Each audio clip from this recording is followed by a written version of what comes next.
It could be the saddest poem ever written, but if there is something which is touched by the poet's mind, it reminds us life is still worth living. This is Sunil Bhandari, and you are listening to Uncut Poetry. The 101 of how to praise someone you love. When I write, recite, or feel, and she says it's beautiful, I'm filled with winter sun.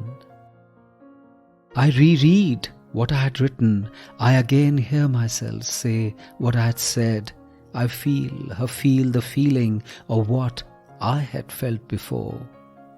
It's precious not because it's rare, but because it's her glow that she shares, as if we are sitting around a fire, but the cold knows all the crevices, and she invites me into her blanket, and I know survival is warmth shared. I tell her she is precious, and she draws me to her breast and says, in the anarchy of living, it's precious to find a thought as a gift. We are both flowers of life, no less, having bloomed at the same time. You have helped me ease my fall. I'll be the breeze to carry us far. You have helped me ease my fall. I'll be the breeze to carry us far.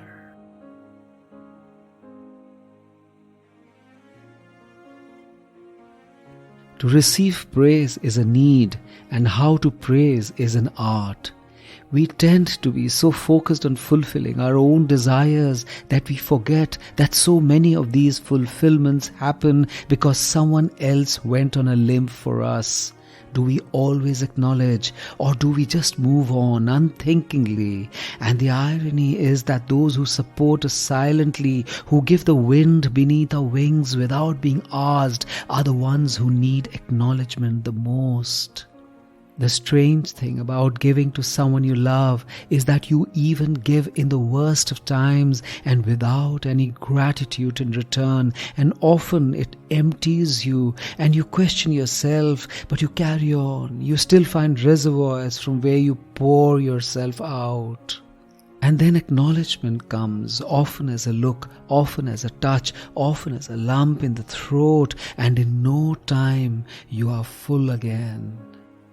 And how should we praise? How can something which is quietly done, often life-saving, invariably invaluable, be ever repaid? Nothing can match love's silent act in value, intent, or intensity. So you can only be like the winter sun, warm without being cloying, present in spite of the cold, generous because that's what your nature should be. This is Sunil Bhandari, and you were listening to Uncut Poetry. Did you enjoy what you heard?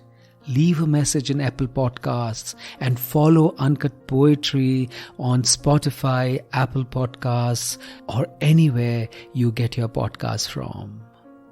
Share the link with someone you love. See you next week.